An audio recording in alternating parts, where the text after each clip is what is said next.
Hello everyone, welcome or welcome back. So the much awaited SEO meeting Putin और मोदी जी के बीच में हो चुकी है। वर्ल्ड मीडिया ये प्रिडिक्ट कर रहा था इस मीटिंग से पहले कि देयर आर हाई चांसेस कि यूएसए और इंडिया के रिलेशंस में खटास आ जाए, क्योंकि most likely Modi ji Ukraine का इश्यू पुतिन के सामने नहीं उठाएंगे, बस वो प्यारी प्यारी सी बातें करेंगे, उनसे मिलेंगे अच्छे से, और जो कि यूएस को रास नहीं आएगा। बट जो हुआ है मीटिंग में, that has shocked everyone. And अब जो भी मीडिया थी जो पहले बोल रही थी कि यूएसए के साथ हमारे रिलेशंस बिगड़ सकते हैं क्योंकि मोदी जी को जो मुद्दा उठाना चाहिए यूक्रेन का वो मोस्ट प्रोबेबली नहीं उठाएंगे, लेकिन ऐसा नहीं हुआ। और मोदी जी ने पुतिन को साफ साफ शब्दों में बोला कि ये एरा वॉर का नहीं है। लेकिन मीडिया ने काफ़ी स्ट्रॉन्ग वर्ड्स यूज़ करे हैं इस चीज़ को एक्सप्लेन करने के लिए। ये जो मैंने हेडलाइन उठाई है ये भी एक आर्टिकल से ही उठाई है।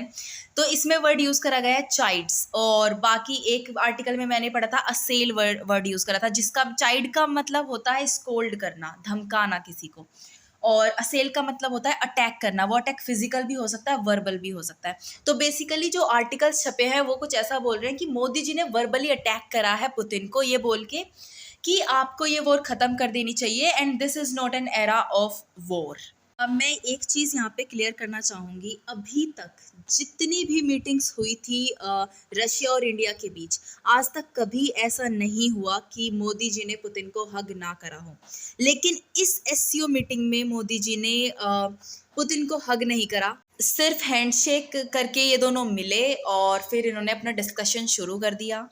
तो ये इसलिए था क्योंकि मोदी जी वर्ल्ड को ये मैसेज नहीं देना चाहते थे कि भले ही पुतिन एग्रेसिव स्टेप्स ले रहा है against a country, against Ukraine, और हम फिर भी उनसे वार्मथ के साथ पेश आ रहे हैं। अच्छा, सबको पता है ये जो डिस्कशन था, ये जो मीटिंग थी, इसमें जो जो भी बातें हुई हैं सारी ब्रॉडकास्ट होंगी।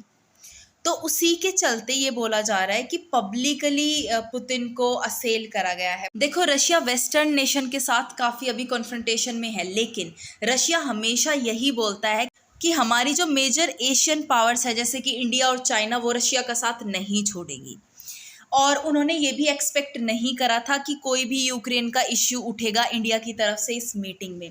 ये पुतिन को तो क्या, ये पूरे वर्ल्ड में किसी को यकीन नहीं था कि मोदी जी यूक्रेन का इश्यू उठाएंगे और पुतिन को पॉइंट आउट करेंगे वॉर को रोकने के लिए। एग्जैक्ट वर्ड्स में मोदी जी ने पुतिन को बोला कि जो आज का एरा है वो एरा वॉर का नहीं है, और मैंने इस बारे में आपसे फ़ोन पे भी बात करी है, और हम चाहेंगे कि आप एज सुन एज पॉसिबल ये वॉर ख़त्म करें, रोके इसे।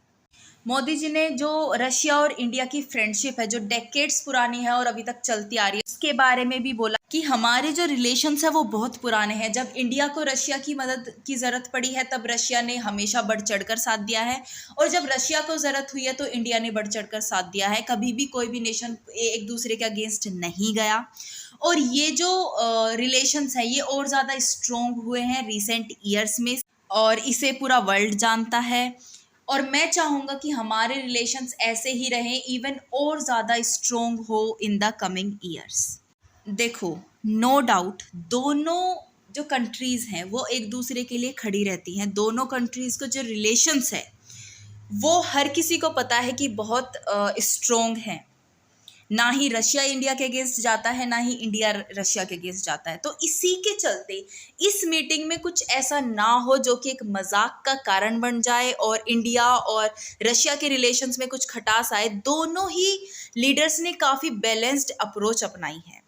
भले ही मोदी जी ने बोल दिया पुतिन को कि ये एरा वॉर कर, लेकिन ये आप वीडियो देखोगे ना तो ये बहुत ही बैलेंस्ड तरीके से बोला गया है, और इसके साथ साथ फ्रेंडशिप को लेके बात बोली गई है, रिलेशंस को लेके बोली गई है। तो पूरा एक बैलेंस्ड अप्रोच थी, और यही पुतिन ने करा है।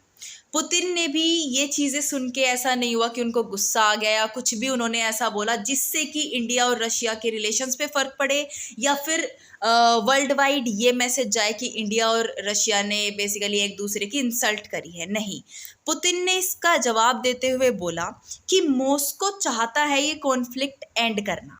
और हम इंडिया के कंसर्न समझते हैं कि पेस्टिसाइड, फर्टिलाइजर्स और ऑयल सबके प्राइस बढ़ रहे हैं। आपके एग्रीकल्चर सेक्टर पे भी फर्क पड़ रहा है। बहुत सारे नेशंस में ऑलरेडी इन्फ्लेशन आ चुका है, बहुत सारे में आने की कगार पर है। तो हम आपका जो इश्यू है, आपका जो कंसर्न है वो समझ रहे हैं and we will do everything to stop this as soon as possible. फिर रशिया ने यूक्रेन को कॉल आउट करते हुए भी मोदी जी को जवाब दिया है कि यूक्रेन ने निगोशिएशन को रिजेक्ट कर दिया है। वो चाहते हैं कि पहले जितने भी रशियन ट्रूप्स हैं वो वापस उनकी लैंड पर जाएं और फिर हम सोचेंगे कि हमें पीस क्रिएट करना है रशिया के साथ या नहीं। और एग्जैक्टली ये एक चिंता का कारण भी है, क्योंकि इवन इफ रशिया, मैं ये नहीं बोल रही हूँ कि रशिया तो अपनी तरफ से बहुत ही ज़्यादा एक्शन ले रहा है कि हाँ हमें पीस क्रिएट करना है यूक्रेन के साथ, मेरा मतलब वो नहीं है। मैं सिर्फ इतना बोल रही हूँ कि भले रशिया चाहे भी, लेकिन यूक्रेन का साफ साफ ये कहना है कि सबसे पहले तो रशियन ट्रूप्स जाएंगे, दूसरी बात उसके बाद भी हम सोचेंगे। उन्होंने ये नहीं बोला कि उसके बाद हम पीस जो डील है वो साइन कर लेंगे, कुछ भी है। उन्होंने बोला हम इसके बाद भी सोचेंगे। तो ये एक वरीसम बात है। दूसरी बात, पुतिन ने इस कॉन्वर्सेशन को और ज़्यादा लाइट करने के लिए मोदी जी के बर्थडे को पॉइंट आउट करा कि हमें पता है कि कल आपका बर्थडे है, तो हम आपको कल ही विश करेंगे और हमें याद था आपका बर्थडे। तो बेसिकली दोनों कंट्रीज ने मेन मुद्दे को उठाते हुए भी एक जो फ्रेंडशिप वाला नेचर था वो मेंटेन रखा, ताकि वर्ल्ड वाइड एक निगेटिव मैसेज ना जाए।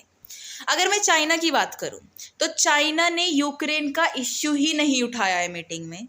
चाइना ने सिर्फ इतना बोला है कि अभी बहुत ज़्यादा टर्बुलेंट टाइम चल रहा है और हमें अपने जो रिलेशंस है वो और ज़्यादा बढ़ाने चाहिए, कोऑपरेशन बढ़ाना चाहिए जो एशियन नेशंस हैं उनमें भी, और हमें जो बाहर की कंट्रीज़ हैं उनको अलाउ नहीं करना चाहिए कि वो हमारे बीच कोई भी फूट डालें।